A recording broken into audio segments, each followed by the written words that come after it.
Hello and welcome to this tutorial where I'll step you through creating a ball bounce animation using Blender. So if you take a look here, this is sort of our final product. We've got a ball and you can kind of see the onion skin effect at the moment where I can see basically all the frames as where the ball bounces, and you can kind of get an idea. If I hit play here, then you can sort of see the real sort of bouncing of the ball. So you can see that the animation as it sort of moves through, there's a little bit of a shadow here when it hits the ground, and there's that exaggerated sort of stretching effect that's not realistic, but is realistic sort of for animation. So we're going to get started here. So let me just pause this. Let me create a new Blender file. So I'm just actually going to close this down for the moment, and then open up Blender for the first time, quote unquote.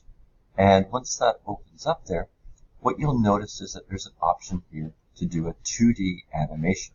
So that's the best bet. If you're going to do 2D animation, start with this. So I'm going to click on that there. And it opens up our sort of animation panel here. Now just to, probably a good thing to start with to make sure we save, I'm going to save it right away, save this file. For you, make sure that you're saving it to your H drive. I will just save it to my desktop, and I'm just going to call this, I've already done one, so I'll call this bounce 2. You can just call it bounce or whatever. So I'm going to save that button file. What's kind of funny is you have to always click once, and that sort of puts the name in there, and then hit save again. And then you can't see it on mine because the screen's just up a little bit there, but now it says, you know, it's saved to my drive called bounce 2. So that's kind of the idea. What we'll do first here, I'm just going to sort of zoom out a little bit, is we'll actually put a ground in. And you can kind of put, even though this is 2D, we can kind of put in a 3D object. So we're going to add actually a cube and then stretch it out to make it into our ground. So you'll notice on the far left side here, there are the menus. Now there's some some keys to press that you can do this a bit quicker, but I'm just going to do everything through menus to make it as clear as possible at the start here. So under menu, you'll see there's different types of things, and we were currently in the draw, and there's certain tools to go with the draw. We're going to actually go to object mode here, and we're going to add in a, just like I said, a cube that will stretch out. So if I go to add here, we'll go to mesh, and then cube, and we brought a cube in here. And I'm just going to, there's different tools here. There's the grab tool. I could press G as well. I'm going to bring it down. And now you can sort of start to see the top there because of the perspective. I'm going to scale it a bit. So I'm going to scale it horizontally, or vertically, I guess. First here, and then horizontally. Just stretching it outside, just to make it look like the ground. And then I'm just going to click on that again, and just drag it down as if it was the ground. Perfect. So this will be our ground here. Yeah, one thing is that the material on it is this sort of faint gray, and it almost disappears here. So what we'll do next is actually add a material to it that's a little bit darker. So I'm just going to come into my materials, which kind of looks like this radioactivity here. Click on that. We can add a material. So I just add new, and we can change the color there. So just give it a bit of a darker color. And you can see it changing right away. So something like that. We want it not so dark that we want to be able to still see the shadow. So don't go too dark on it there, but something maybe like that. And it's always a good idea probably to rename this maybe ground material or whatever. Okay. So simple like that. Now just before we get into doing any animation here, it's always a good idea to, if you click on here, the cube here is our ground. There's also a data file, and it's considered good practice to rename this as well, the same. And so we'll do that. Now the stroke is where we're going to be actually doing the drawing, and this will be the ball. You may have noticed that just by clicking on this object, I've got this is changed down here. I'll color dope sheet, which we'll get to. So it's the ball, and then it's a good idea to rename the data as well. Okay. So we've got the basic setup here, okay, which is good. So So just make sure that we've got this selected. We've got kind of two layers at the moment. We've got the lines and the fills, which we'll get to. Over here as well, so just above the materials, there is this here, which also has the layers, and you can add more layers there, and we'll be fiddling around with that in a minute. And the last thing that I'll just mention here too is that then we can go from our object mode into our draw mode.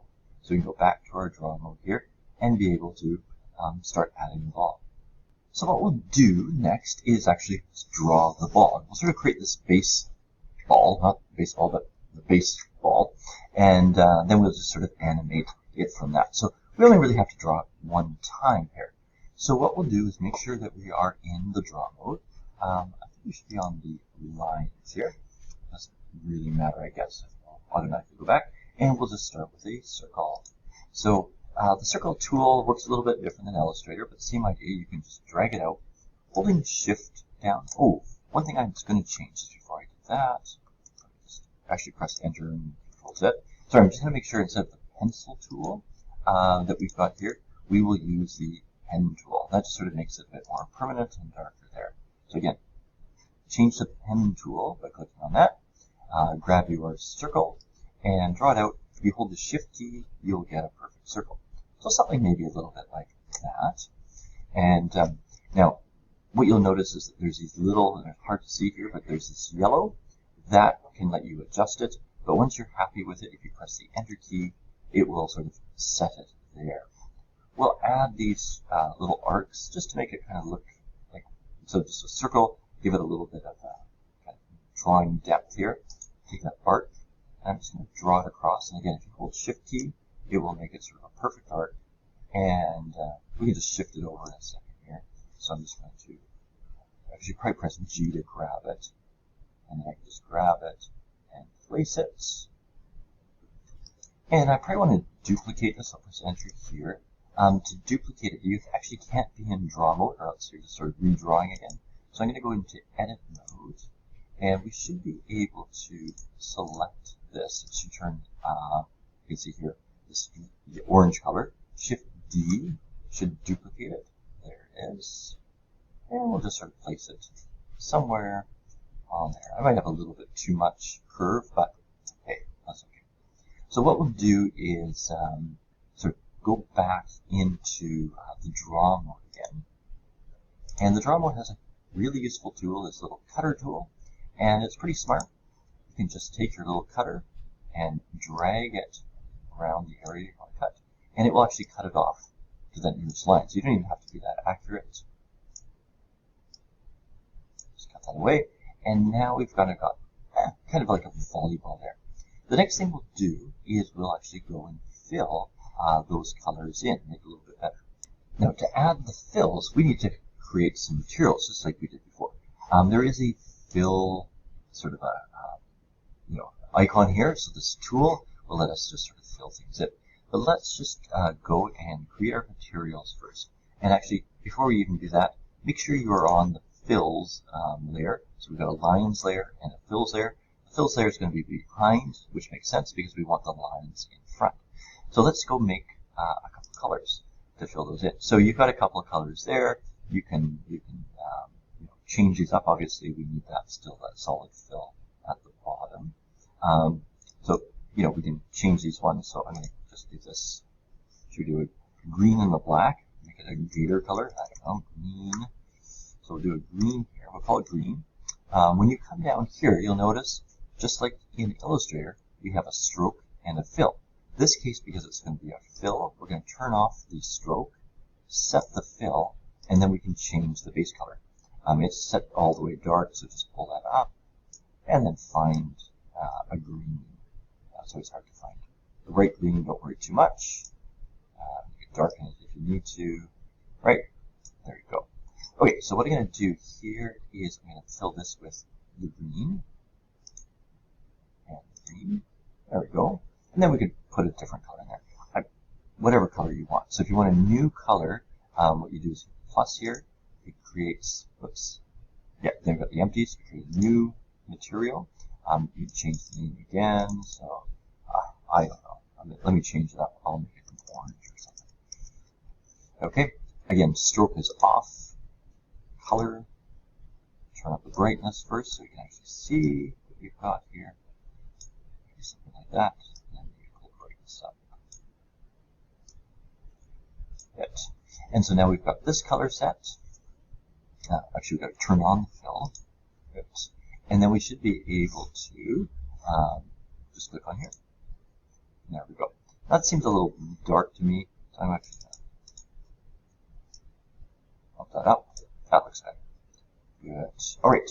Next thing, like I said, we've done our line and our fills here, and they were separate at the start. But once you've sort of created your character, there's no point in having those two layers separate because they're going to move as one. We're going to animate them as one. So to come back to your sort of data panel here, which is this circular kind of thing here, corkscrew almost, and you can see there's your lines and your fills. And what we'll do is you can just click right on here, I believe. Yes, there we go. And there's merge down. So just like in Photoshop, we merge down the layers.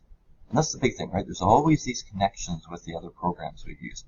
Once you've got some good foundations, everything else you learn is just similar, just slightly different. So we're going to merge those down. And so it's called fills. I mean, a bit of a different name maybe would be better. So you can call this our ball or your character, or whatever you want to call it. There's a few things there. Obviously, you can turn off and on the layer. This is going to be our onion skin, which you saw a little bit before. And then we can lock it as well. So I think that's pretty good there. The next part will be sort of creating an outline almost, a little bit of a guide for doing our animation. And I think we'll do that in the next video.